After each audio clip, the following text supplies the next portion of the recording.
This is 100 questions from real estate national exam with the multiple choices and right answers.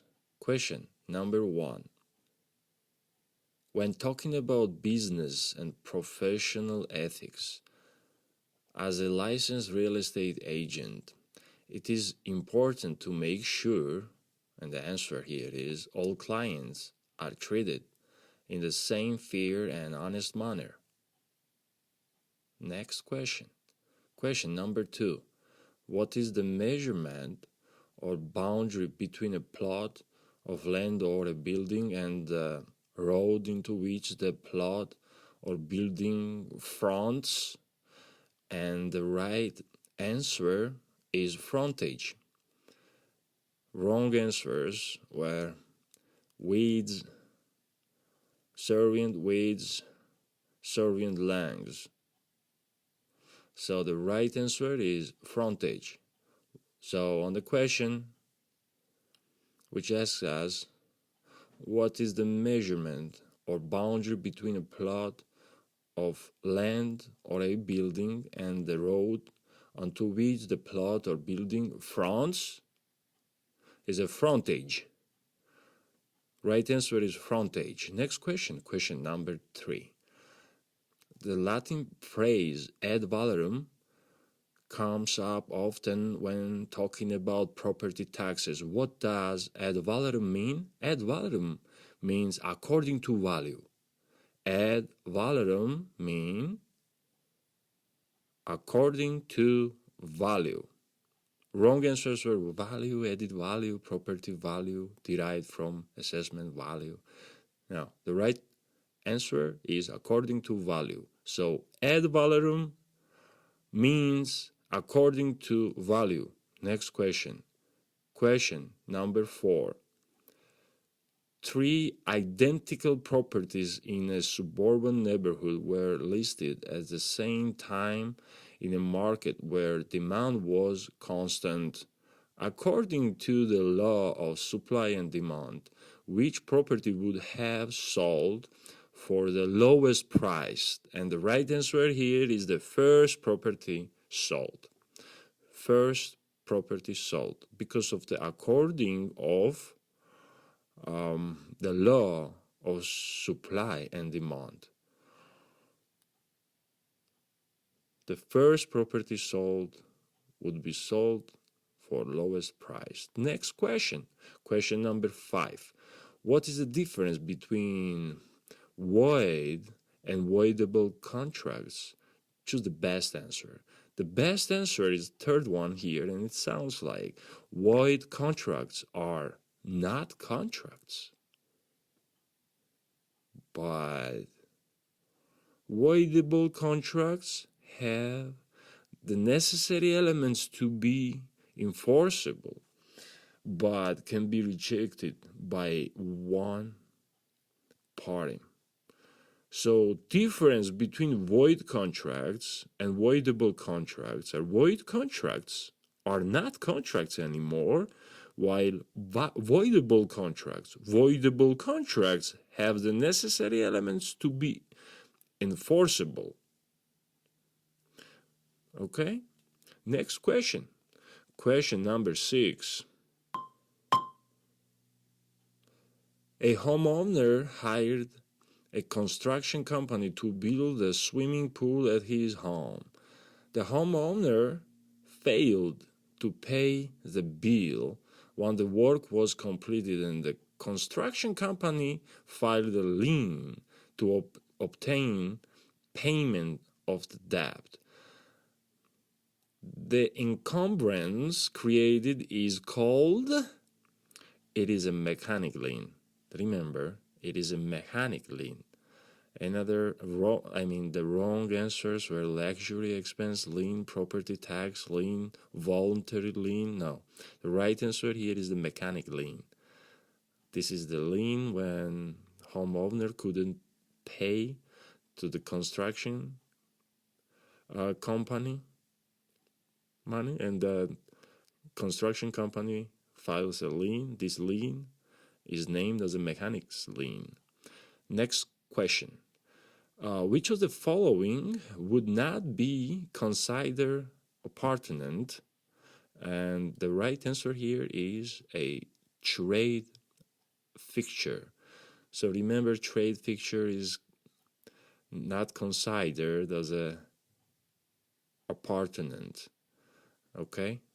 Another, wrong answers here were an in-ground pool, a set of trees, an easement.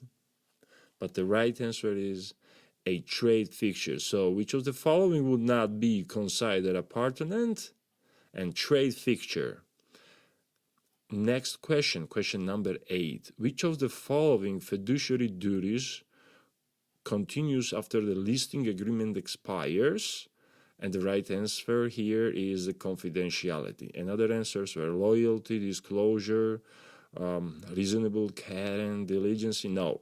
Confidentiality. You got to keep it confidential even after your fiduciary duties are ended. Next question. Question number 9. Requires public accommodation to remove barriers in existing buildings, such as adding braille markings to elevator buttons, is required of which law? And it is required by Americans with Disability Act. Americans with Disability Act. Next question, question number 10. A tenant rented that apartment, signing a 12-month lease. After the lease expires, the tenant paid 1 month's rent and got a receipt. What kind of leasehold does a tenant have? Tenant have tenancy at will. So this leasehold is named as a tenancy at will when there was, for example, the lease contract for 12 months. This 12 months expired, but the tenant continued to paid like for 1 more month, and this entire like leasehold is named as a tenancy at will. Next question. Question number 11. Which of the following statements does not correctly describe a fiduciary? A fiduciary is a neutral third party. This is not correctly describe what a fiduciary is. So we looking for here what is that that not correctly describes what the fiduciary is. And the answer here is the fiduciary is a neutral third party. Fiduciary is not actually the neutral third party. But what fiduciary does, here are those 3 wrong questions. A fiduciary must conform to the principal's legal instructions. The another thing fiduciary is described as is a fiduciary owes loyalty to the principal, yes. Okay. A fiduciary is an agent, yes. But we are looking for here, the question is like, which does not correctly describe what fiduciary is.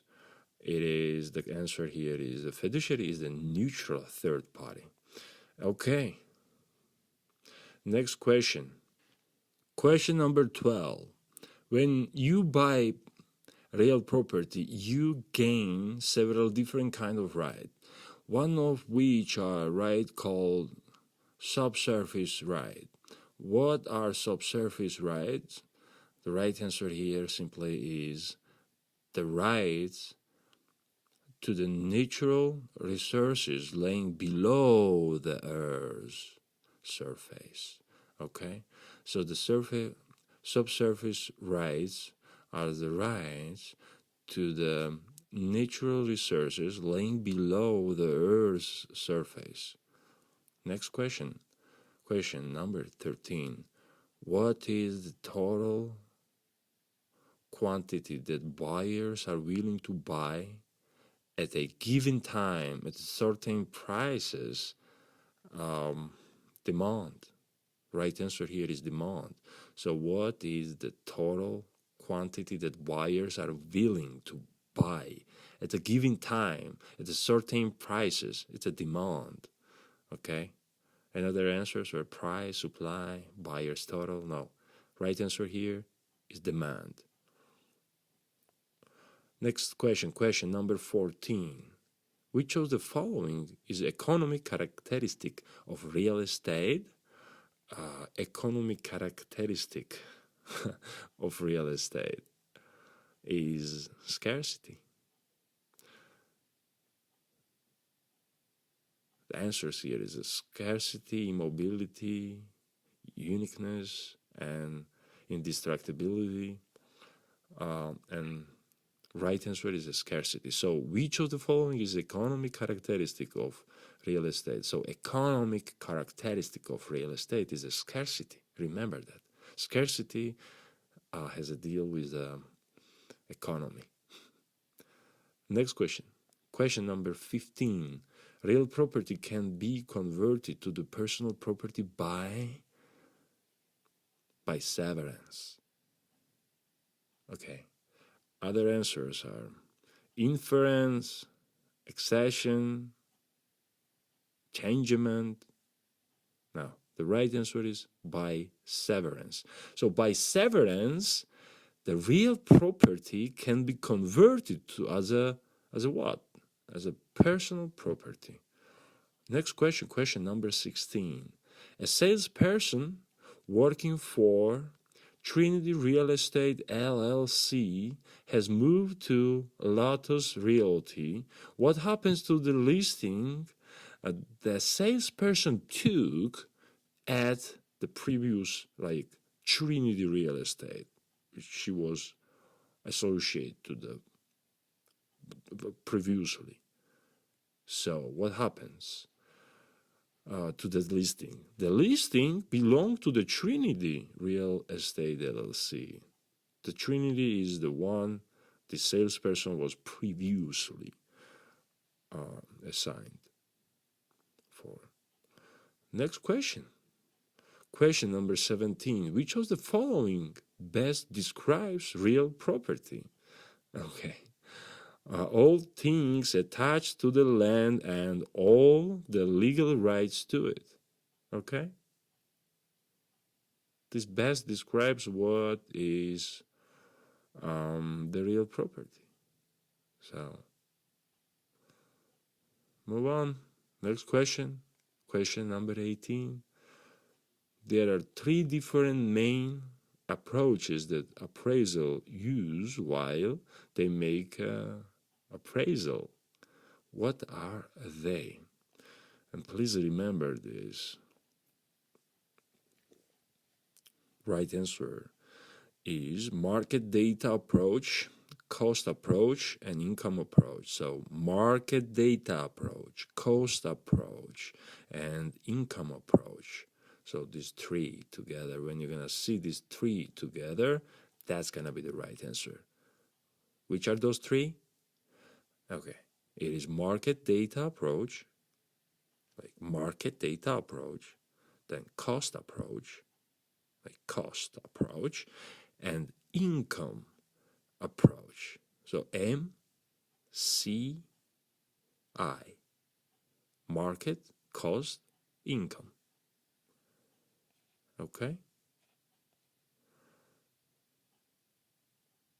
Next question, question number 19.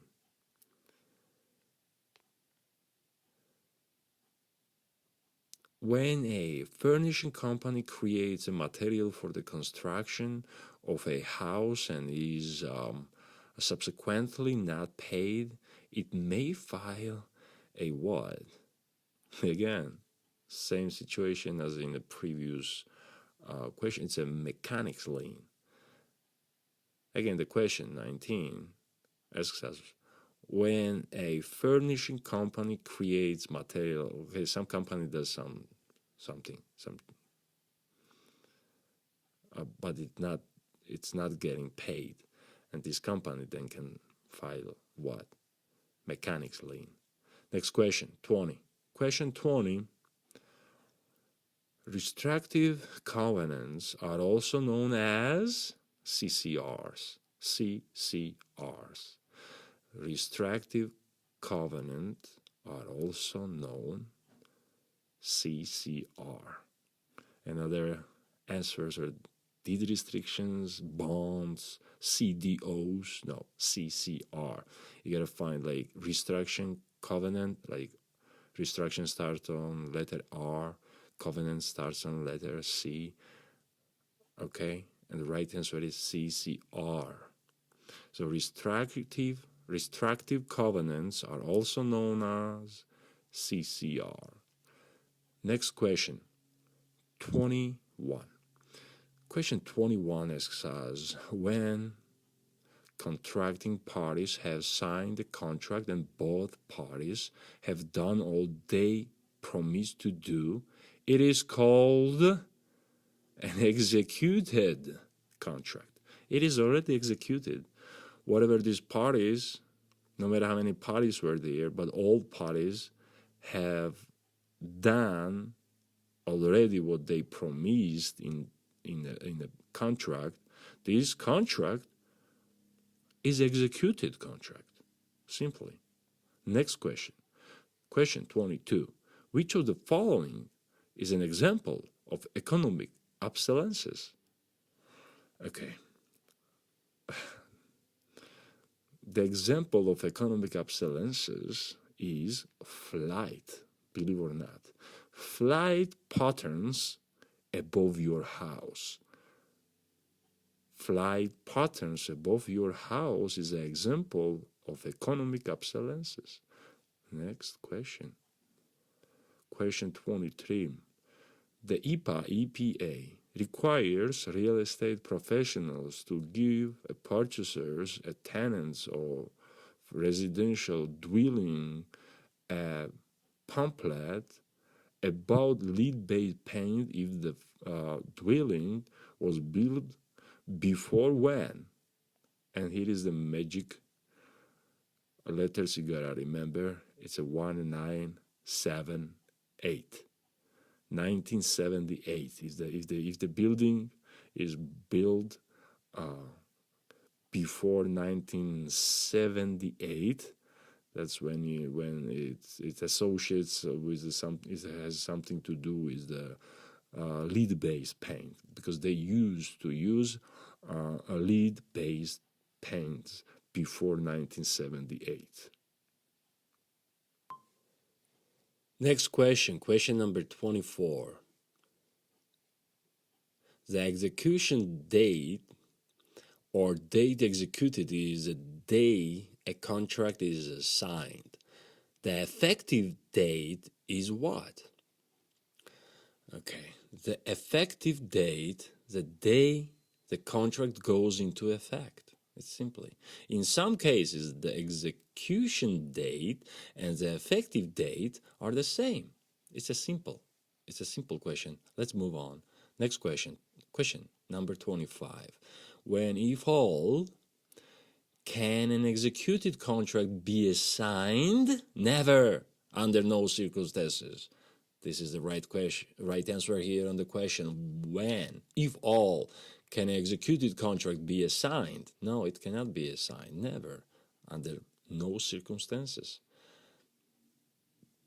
If the executed contract, you want executed contract to be assigned? No, never, under no circumstances. Next question, question 26. The type of easement that is a right-of-way for a utility company's power lines is what? Okay, remember, an easement in gross. An easement in gross attached to the utility company's power lines, like right. The utility companies have a right for their power lines, okay? So, an easement in gross. Again, the question, the type of easement that is a right of way for A, utility companies, power lines is what? It is an easement in gross. Easement in gross for utility companies. Next question, question 27. In the appraisal of building constructed in the 1930s, the approach would be the last accurate method because of the differences in what? In estimating depreciation, estimating changes in the cost of construction, and estimating changes in the prices of building materials. Okay, so on the question which asks us in the appraisal of building constructed in the 1930s, the cost approach would be the least accurate because of what? Estimating depreciation, estimating changes in the cost of construction, and estimating changes in prices of building materials. Next question, question 28. A real estate contract can be rescinded because of what? Answers here are misrepresentation, mistake, fraud, all of the following. And the right answer is all of the following. And real estate contract can be rescinded because of what? Because of misrepresentation, mistake, fraud. All of the following. You got to choose here all of the following. Next question. Question 29. In an offer to purchase property, the buyer states if he cannot obtain a mortgage loan for 4.5% or less, we will not purchase the property and expect the earnest money to be refunded in full. This is an example of what? This is an example of an contingency. Okay, when the buyer tells the seller if we cannot obtain a mortgage loan for 4.5% or less, we will not purchase the property. So this is a contingency. It's contingency occurs when there is some condition like that, when the buyer says if we cannot obtain the mortgage loan for 4.5% or less, we're not going to buy your property. Next question, question number 30. A contract agreed to and signed under duress is what? It is just voidable. Right answer is it's voidable. It's not void. It's not valid. It's not executed, but it's voidable. Okay? The contract signed and agreed under duress is voidable, which doesn't mean it is necessarily void. It is just voidable. So right answer is voidable. Next question, question 31. Which of the following fits the description? A mortgage loan available for the military service members, veterans, and eligible surviving spouses, which often comes with better terms than a traditional mortgage. What is the name of this kind of loan? It's a VA loans. It's a VA loans. Next question. Question 32. Even after an offer has been accepted and signed by all parties, the buyer and seller may still choose to sign mutual release papers rather than proceed to closing. Which of the following circumstances would not give either party a justifiable reason to insist on a mutual release? So question is, which of the following circumstances would not give either parties a justifiable reason to insist on a mutual release. And the right answer is the buyer finds another property they prefer. Okay. Another answers were a title defect is discovered that will take months to clear, so this is gonna be good reason.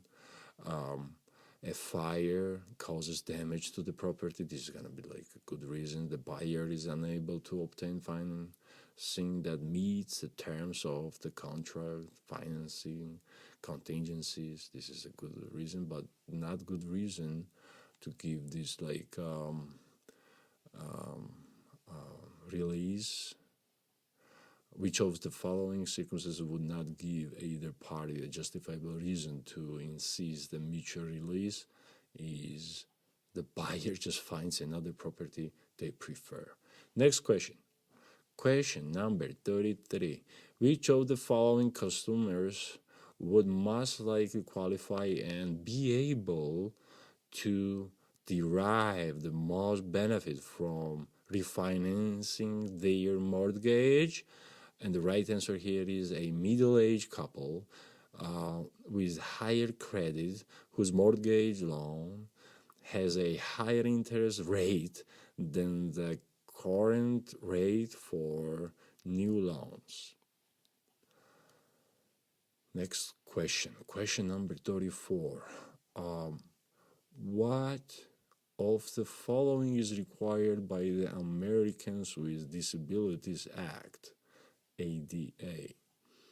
Okay, right answer here is a reasonable accommodation must be provided to people with disabilities. Reasonable accommodation must be provided to people with disabilities. This is required by the Americans with Disabilities Act. Next question, question number 35. Which of the following real estate contract clauses is typically seen in a blanket mortgages and allow for the freeing of all or part of the property from claim through proportional or full amount of the mortgage being paid off? Okay, right answer here is the release clause. So which of the following real estate contract clauses is typically seen in the blanket mortgage? So they asking about blanket mortgages. It has something to do with the blanket mortgages, and the right answer here is the release clause. The release clause has something to do with the blanket mortgages. Remember that. Next question, question 36. Puffing is a term referring to what? Right answer is extravagant claims made by sellers in order to attract buyers. That's a puffing. Puffing is extravagant claims made by sellers in order to attract buyers. Next question.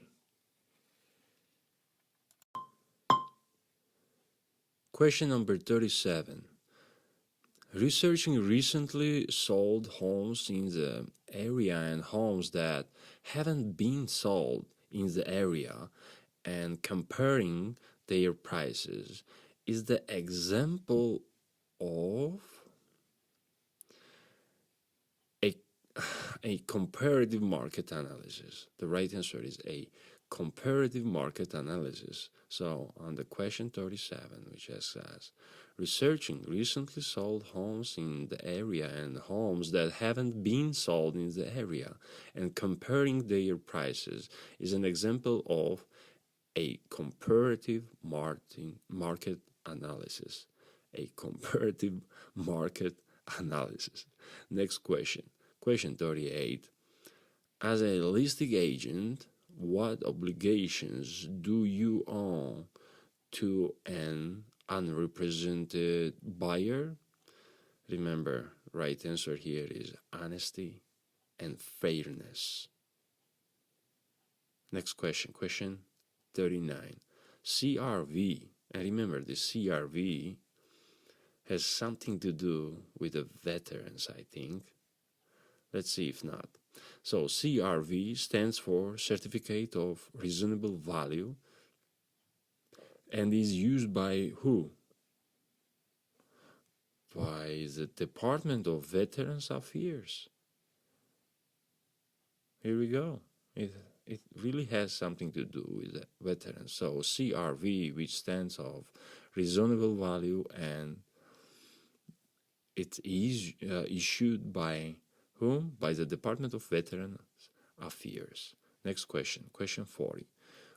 Which type of property would an appraisal use a depth table to estimate the property value? Okay. The right answer here is the commercial property. Okay, again the question, which type of property would an appraisal use a depth table? The depth table, a depth table has something to do with the commercial property. Remember it. So which type of property would an appraisal use a depth table to estimate the property value for the commercial property? Commercial property. Next question, question 41. Local zoning ordinances often regulate all of the following except what? Except market value of property. So no departments, no city, state, or governmental agencies regulating the prices. Remember that. So market value of property cannot be regulated by local zoning ordinances. Okay, market value of property cannot be regulated by local zoning. All others in here, all other answers, yes, it can be done, can be regulated by local zoning. For example, density of population, height of the building in the area, appropriate use for the buildings. Yes, it can. It is something that local zoning regulates, but what local zoning ordinances cannot regulate, it's a market value of property. Next question. Question 42. Under the same terms in the mortgage, the lender must be paid in full if the property is sold to another person. This is known as alienation clause. So what is the alienation clause? Under the terms in the mortgage, the lender must be paid in full if the property is sold to another person. Okay? This is known as the alienation clause. Next question. Question number 43. Tenant by the entity and community property both generally pertain to spouses. So tenant by the entity and community property both generally pertain to spouses. Next question. Question number 44.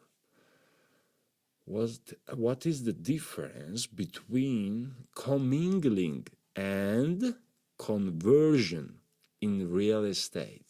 What is the difference between mingling, like commingling, and conversion in the real estate? And remember this one very well. The commingling refers to the act of mixing clients' funds with the broker's own funds. So this is commingling when it's mixed, when clients' funds are mixed with brokers' funds. But now, conversion is the unlawful misappropriation and use of clients' funds. It's not mixing funds, It's just using client's funds.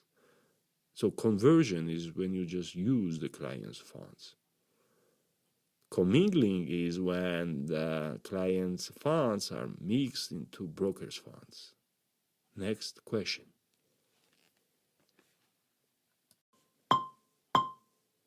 Question number 45.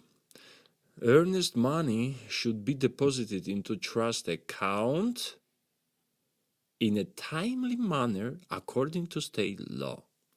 So right answer is in a timely manner according to state law.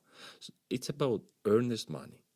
So earnest money should be deposited into trust account. So earnest money usually deposits into trust account. Earnest money should be deposited into trust account. But how?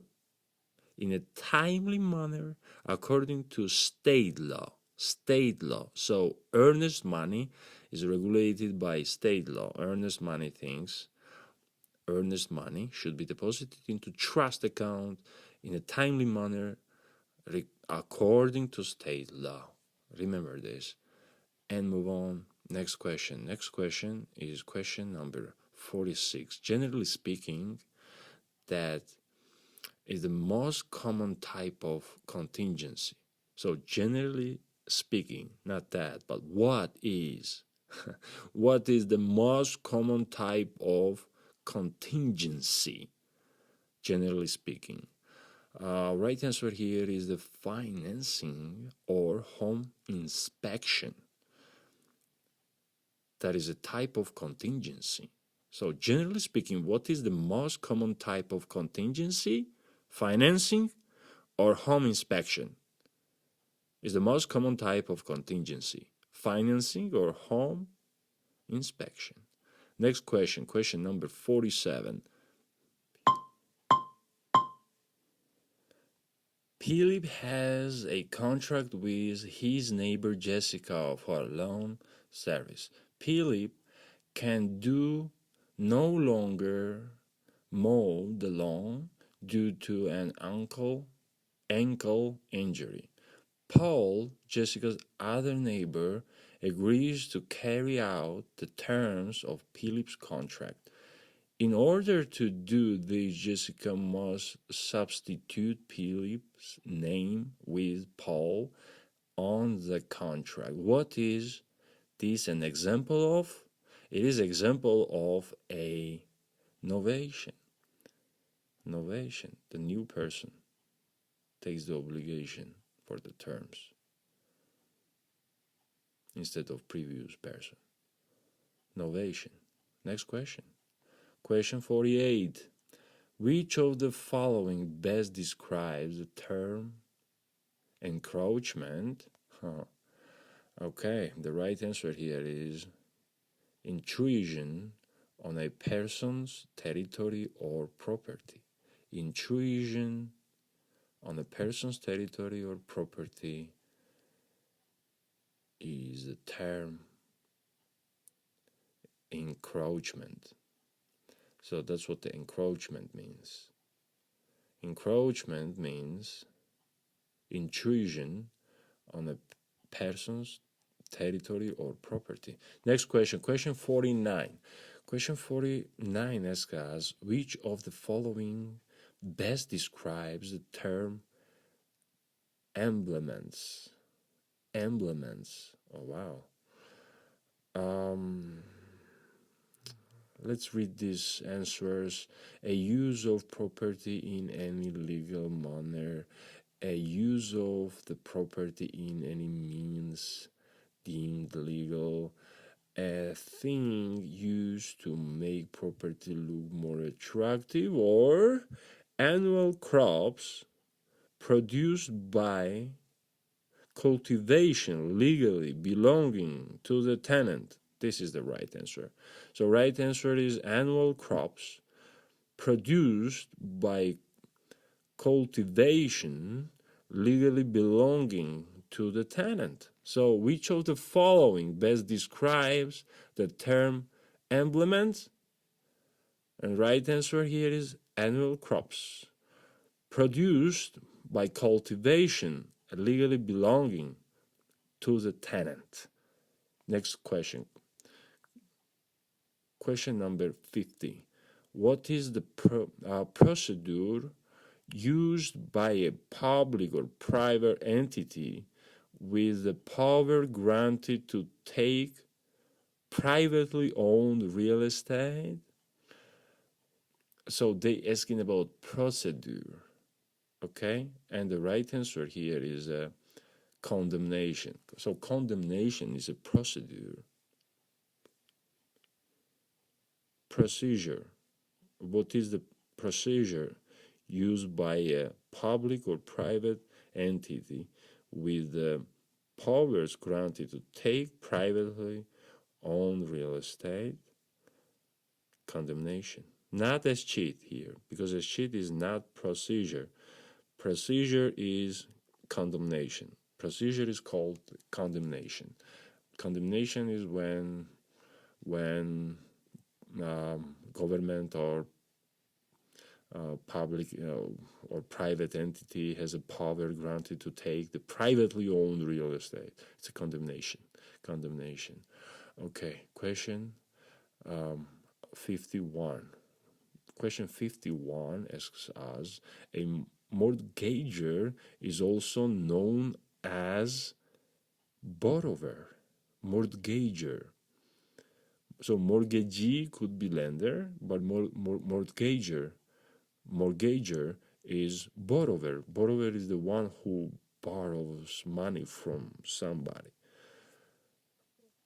Next question, question 52. There are three main forms of depreciation. What are they? Okay, the right answer here, remember this. Economic obsolescence, functional obsolescence, and physical deterioration.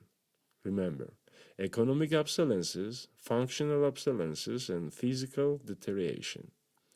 So there are three main forms of depreciation. What are they? These three main forms of depreciation are economic obsolescence, functional obsolescence, and physical deterioration. Next question. Question number 53. Question number 53. Is crossing out part of printed contract allowed and legally enforceable? Right answer is yes, legally enforceable if both parties agree, but it must still be readable. Yes, legally enforceable if both parties agree, but it still must be readable. Next question, question 54. Question number 54. Which answer includes three actual types of business structures? And the right answer is corporation, solo proprietorship, limited liability company. Next question, question 55. What is Fannie Mae primary responsibility? Hold on, what is Fannie Mae's primary responsibility? Okay, the Fannie Mae's primary responsibility is to maintain an active secondary market for mortgages. So Fannie Mae is a secondary market, okay? Secondary. Fannie Mae has something to do with the secondary market for mortgages. Next question, question 56. What is the difference between lease option contract and lease purchase contract? Okay, here we go. Pay your attention and remember this. What is the difference between a lease option contract and lease purchase contract? The right answer is the difference between a lease option and a lease purchase agreement is that the lease option only obligates the seller to sell. Oh, wow.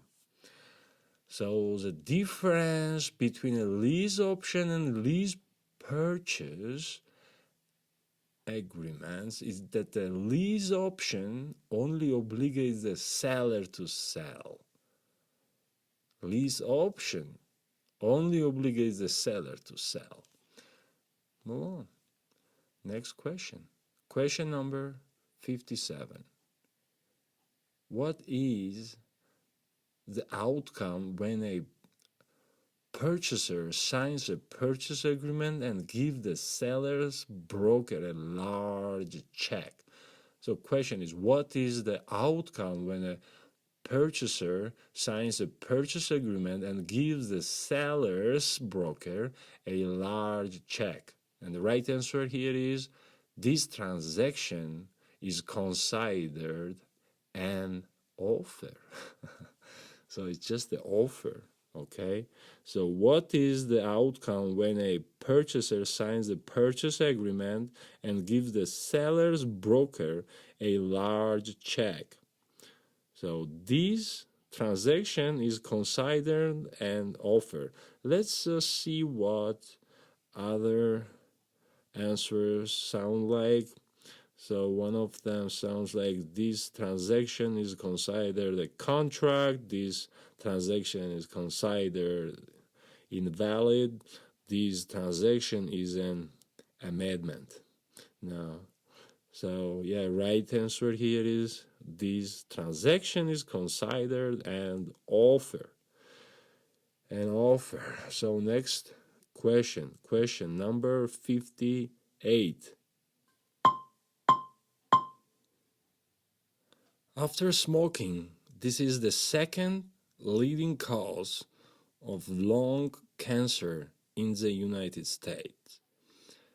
And naturally occurring gas that forms in rocks, soil, and water is what?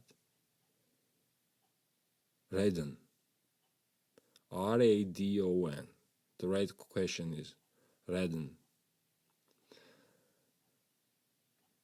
So radon is a naturally occurring gas that forms in rocks, soil, and water. Next question number 59. A contract may include a clause that limits the amount of money to which the seller is entitled in case the buyer breaches the contract. What is this called? This is called liquidated damages. Liquidated damages are called to the clause that limits the amount of money to which the seller is entitled in case the buyer breaches the contract. Okay? Liquidated damages. Next question. Question number 60. A seller is asked whether any known plumbing defects exist on her property. She replies that, to the best of my knowledge, there are no plumbing defects. However, unknown to her, the pipes are corroded and due for replacement.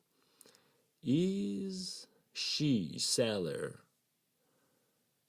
in violation of her disclosure responsibilities? Interesting. Right answer here is no.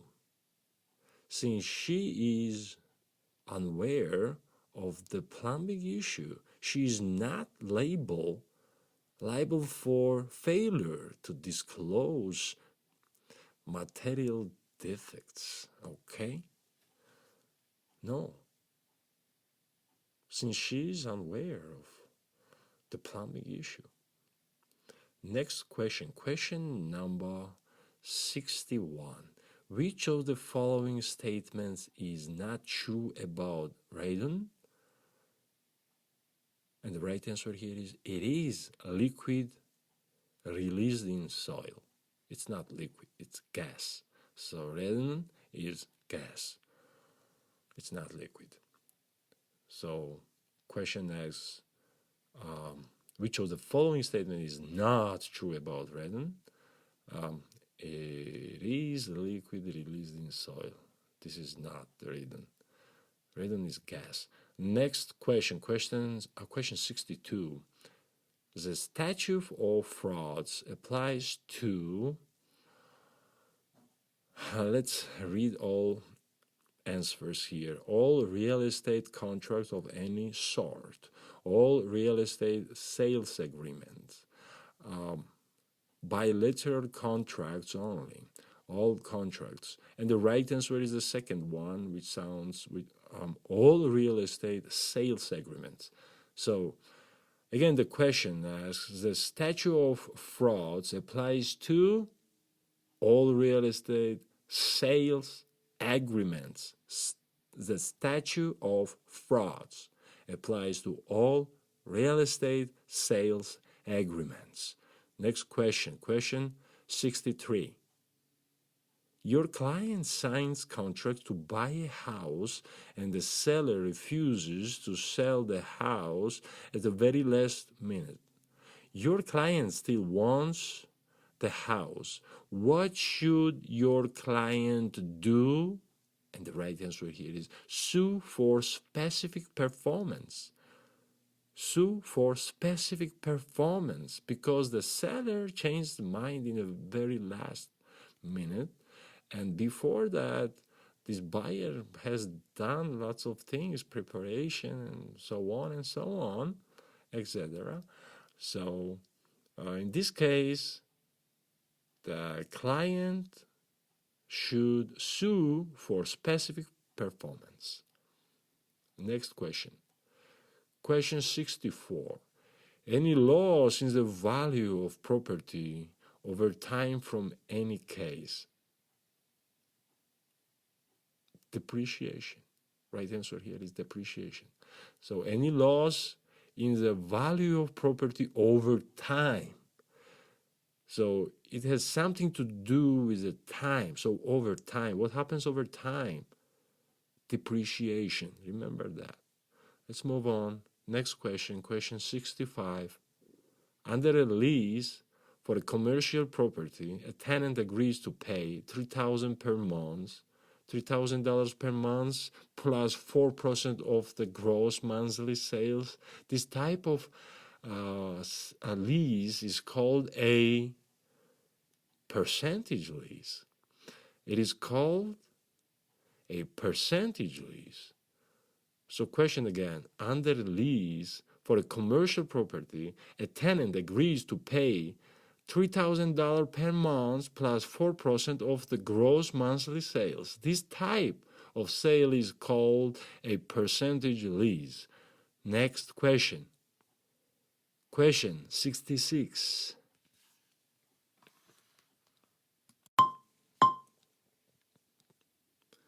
Complete the statement and make it factually accurate. In title theory states, banks or mortgage lenders hold the title of property until it is paid in full. In lien theory states, and the right answer here is that bank or mortgage lender never retain title to the property. Oh, wow. Let's read it again. The question. Complete the statement and make it factually accurate.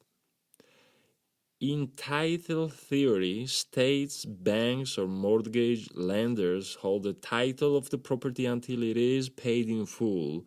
In lien theory states banks or mortgage lenders never retain title to the property. Good luck. Remember it. Let's move on. Next question. Question number 67. Must real estate sales contract include contingency clauses making them what? Making them voidable. Not void, not valid, not executed, but voidable. Again, We have this voidable again. Must real estate sales contract include contingency clauses, making them what? Voidable. Contingency, if there is some contingency, right, it makes the contract just voidable. Next question. Question 68. In the case of a standard tax lien, who gets paid first? Okay.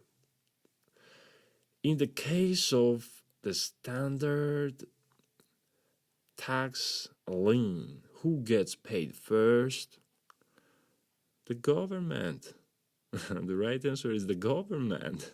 In the case of standard tax lien, who gets paid first? The government. Other answers were the homeowner, the buyer or seller, the commission. No, the government. Government gets paid first. In the case of the standard tax lien, government gets paid first.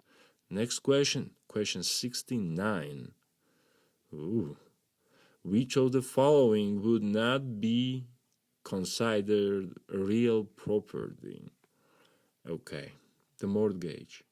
The right answer here is mortgage. Why? Why? Because we gotta read the other answers. So question again is, which of the following would not be considered real property? First answer is a fixture. Second one is an easement. Third one is mineral rights. Fourth is a mortgage. And a mortgage is the right answer. So which of the following would not be considered real property? And mortgage. And mortgage cannot be considered as a real property. Next question. Question 17. Which of the following best describes a blind offer? Oh, wow. Which of the following best describes a blind offer? And the right answer here is a purchase contract written by a buyer without seeing the property. That's it. A purchase contract written by a buyer without seeing the property. Next question.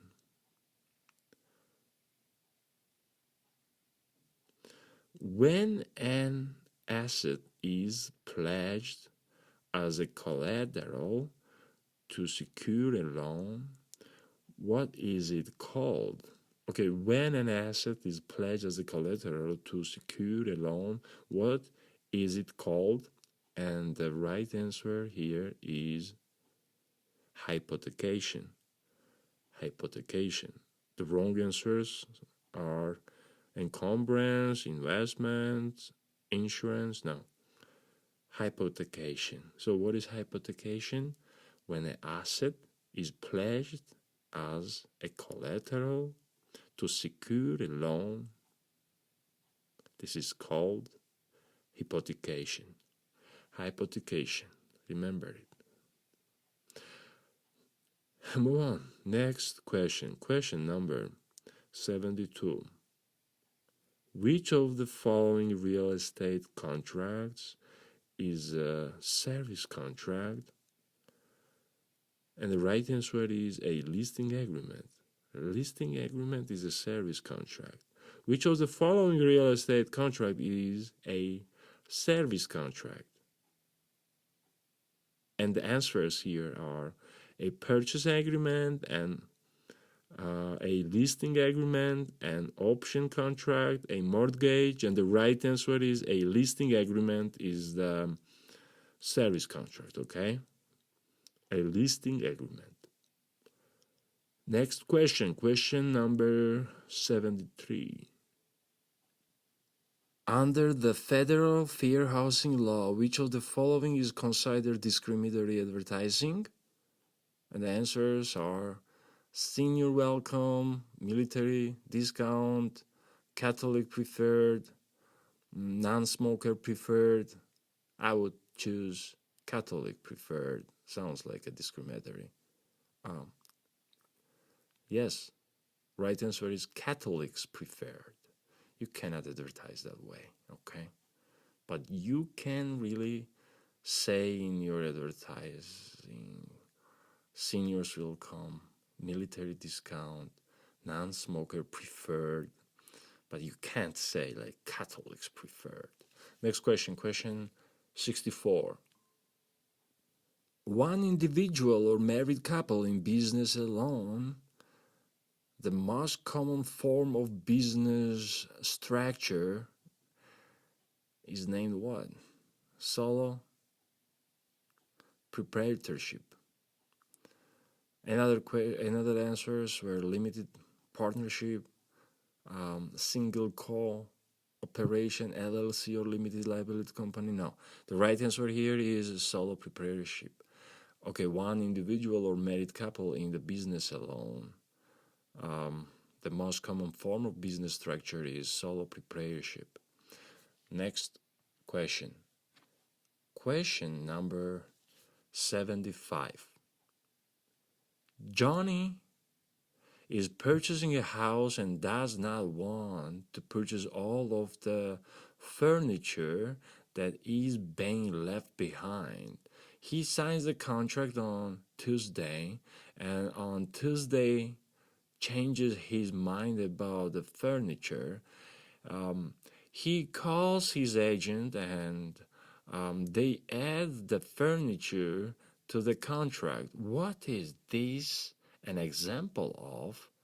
This is the example of an addendum. They just add something in the contract. We call it an addendum, okay? He calls his agent and they add the furniture to the contract. So this is an addendum. Addendum. Next question. Question number 76. What is Ginnie Mae's primary responsibility? So Ginnie Mae's primary responsibility is to guarantee the security of loans. If the Fannie Mae was about the secondary mortgage market, this Ginnie Mae is to guarantee the security of loans. Ginnie Mae guarantees. G, like Ginnie Mae, it starts on G, and it's guarantee the security of loan. Next question, question 77. Which of the following enforces all federal environmental rules and regulations? So which of the following enforces all of the federal environmental rules and regulations? And the right answer is EPA, EPA. Not CERCLA, SARA, SDWA, but EPA. So EPA, what EPA does is it enforces all federal environmental rules and regulations. EPA, EPA, EPA has something to do with enforcement of all federal environmental rules and regulations. EPA. Next question, question 78. Holding earnest money without depositing it is what? Legal with written authority. Wow. So holding earnest money without depositing it is what? Legal with written authority. And other answers were always illegal. Legal with a verbal authority. Legal if held by a broker. No. Right answer is legal with written authority. Written. It must be written authority. And it's legal. Oh, wow. Next question. Question 79. Which of the following is a physical characteristic of real estate? The physical characteristic of real estate is indestructibility. Okay, this is the physical characteristic. Among those other answers, you gotta choose indestructibility. And the another answer sound like this: scarcity, improvements, permanence of investment. So from among those answers, the indestructibility is the physical characteristic of real estate. I think it's kind of simple. So move on. Next question. Question number 80. A seller named Joanne give a buyer named Bob an option for 30 days to purchase her property for a consideration of $750. There is no anti-assignment clause in the contract. Which of the following statement is not true? That's a tricky question here, okay? And the right answer here is John. John can force Bob to purchase the property. John can force Bob to purchase the property is wrong. So, and the question, which of the following statement is not true? So this is not true. So this is not true. John can force Bob to purchase the property? No, there was no clause, no anti-assignment clause included in the contract. So no, John cannot force Bob to purchase the property. But the answer here is John can force Bob to purchase the property. This is the right answer here, okay? Next question. Question number 81. Who dictates trust accounts and when to deposit earnest money or other trust funds? State-specific license law. Remember, right answer. State-specific license law, okay? So, who dictates trust account and when to deposit earnest money or other trust funds? State-specific license law. State-specific license law dictates the trust account when deposit earnest money. When to deposit this earnest money to the trust account. It's regulated by state-specific license law. Next question. Question 82. An elderly man in a nursing home has no family and is suffering from Alzheimer. Because of his Alzheimer, he doesn't remember much. Eventually, he passes away in his sleep. There is no will for the man. And again, he has no family. So what happens to the money left in his savings account and his old farm that has been left untouched since he entered the nursing home? So what happens to that money and this whatever he owned as cheat? Let's move to next question. Question number 83. Appraiser Larry has a set of special purpose and public service buildings like schools, churches, and post offices which he needs to appraise. Which approach to value will Larry, the appraiser, choose to complete the task? Cost approach. Right answer is cost approach. In this case, when the churches, like post offices, like schools, like it's a cost approach. Next question. Question 84. When you borrow money to buy real estate, you give the lender against the property.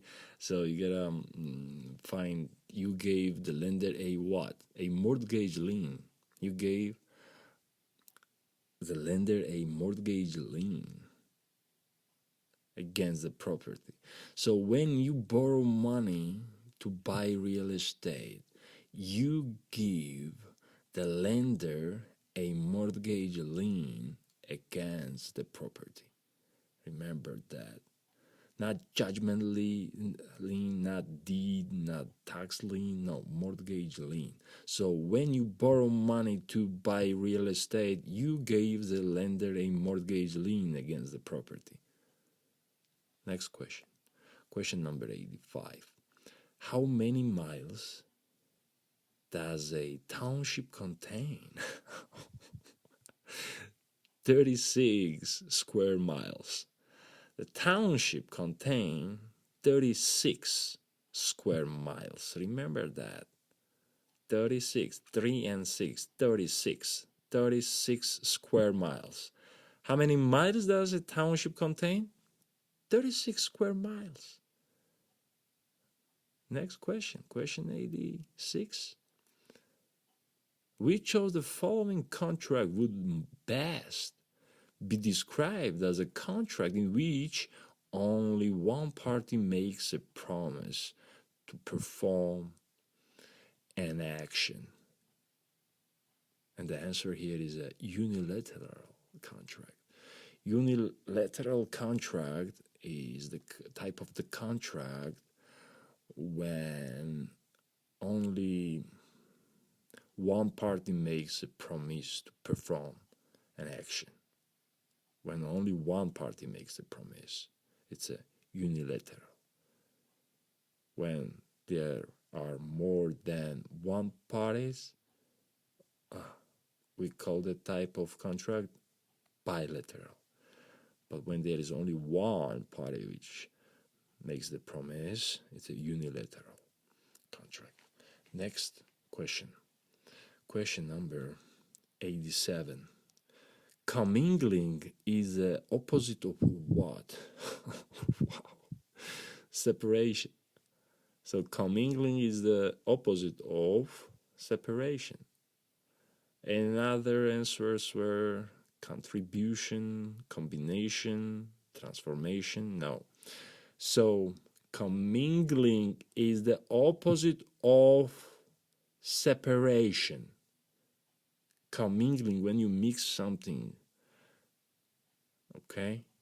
For example, when you mix the client's fund into broker's fund, you commingling. So the opposite of commingling is a separation. So you gotta deposit those funds in the separate accounts. Okay, so commingling is the opposite of separation. Next question, question 88. Generally speaking, what happens when the supply of available houses in an area decreases significantly? What happens? I'll tell you what happens. The average cost of housing goes up. Oh, wow. So generally speaking, what happens when the supply of available houses in an area decreases significantly? The average cost of housing goes up.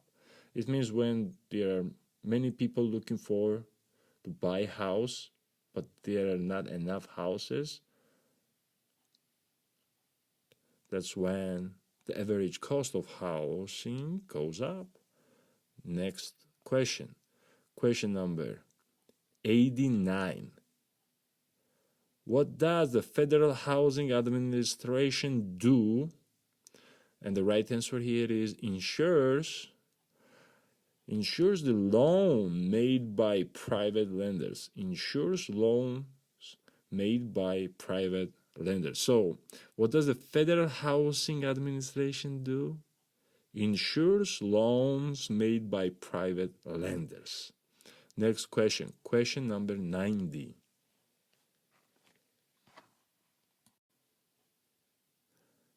Typically, a warranty deed contains how many covenants? So the warranty deed contains 5 to 6 covenants. Okay? Remember, typically a warranty deed contains 5 to 6 covenants, not 2 to 3, 3 to 4, 8 to 9. 5 to 6 covenants. Typically, a warranty deed contains 5 to 6 covenants. Next question. Question number 91. Who is most likely to win a suit for a specific performance? The buyer. The buyer is the one who would most likely will win a suit for a specific performance. The buyer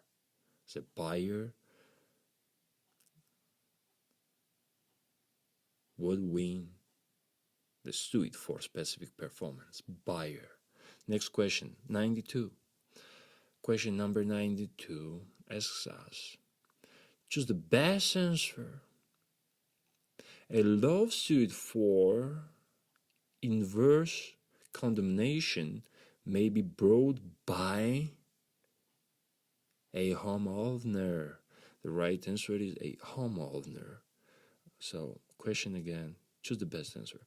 A lawsuit for inverse condemnation may be brought by a homeowner. Inverse condemnation may be brought by a homeowner. Next question. Question 93. Upon payment and delivery of the deed, the seller should also deliver what? Can be quite complex or quite simple depending on the type of the real estate transaction.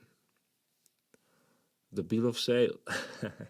Bill of sale. Remember, this is the bill of sale. So again, the question is upon payment and delivery of the deed, the seller should also deliver what? The bill of sale.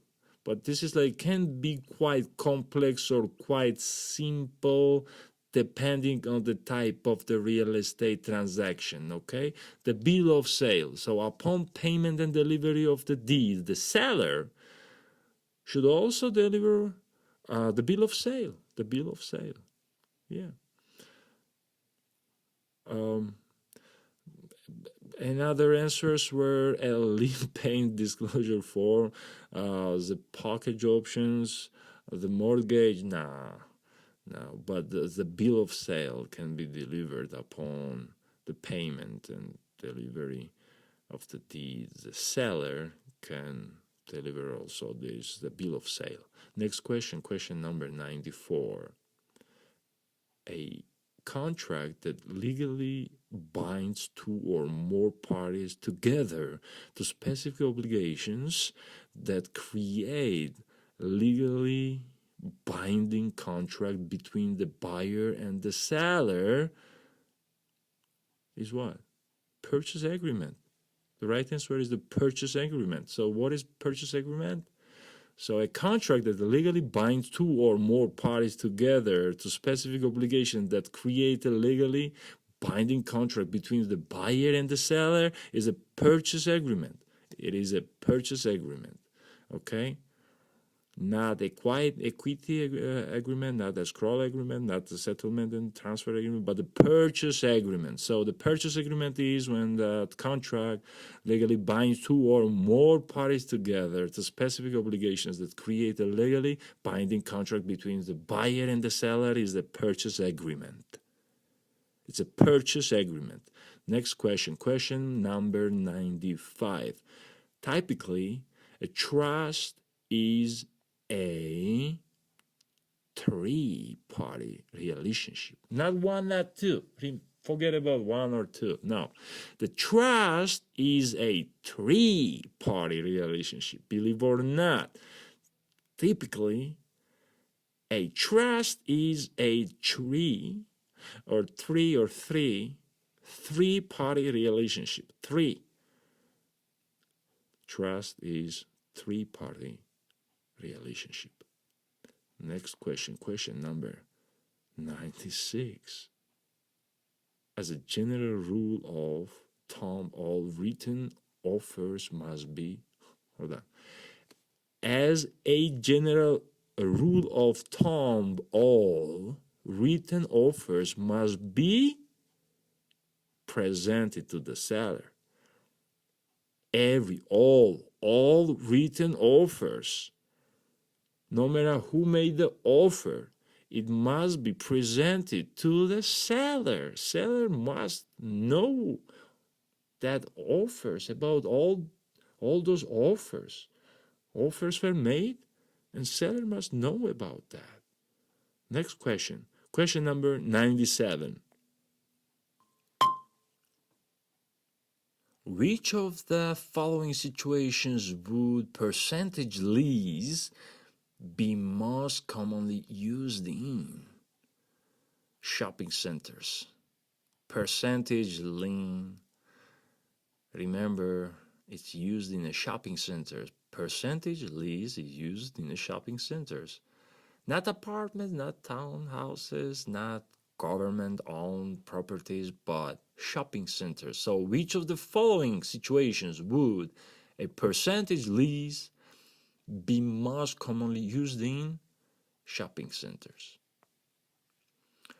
The legal principle under which a person who does not have legal title to a property acquires legal ownership based on the continuous occupation of the property. Hold on, again. Let's read this question again. What does it ask? The legal principle under which a person who does not have a legal title to the property acquires legal ownership based on the continuous occupation of the property. Oh, wow. Adverse possession. So there is such a thing happening. It's an adverse possession. And what is this adverse possession mean? The legal practice under which a person who does not have legal title to a property acquires legal ownership based on the continuous occupation of the property. So it's named as a adverse possession. Let's move to next question. Next question is number 99, and it asks like, a lender agrees to release the first borrower from all financial obligations and let the second buyer be responsible for the payment of the debt. What is this an example of? A novation. A novation. This is the example of novation when a lender agrees to release the first borrower from all financial obligations and let a second buyer be responsible for the payments of the debt. This is called as a novation. Let's move to next and last question. Question number 100. Which situation is legal under the Federal Fair Housing Act of 1968? Not 78. 78 is about lead-based paint, but they ask now about 1968. So which situation is legal under the Federal Fair Housing Act of 1968? And the right answer here is the insistence of the widowed woman on renting her spare bedroom only to another woman. Okay, so which of the legal under the Federal Fair Housing Act of 1968 is the insistence of widowed woman on renting her spare bedroom only to another woman. This situation is legal under the Federal Fair Housing Act of 1968. This was that's it. 100 questions. Good luck.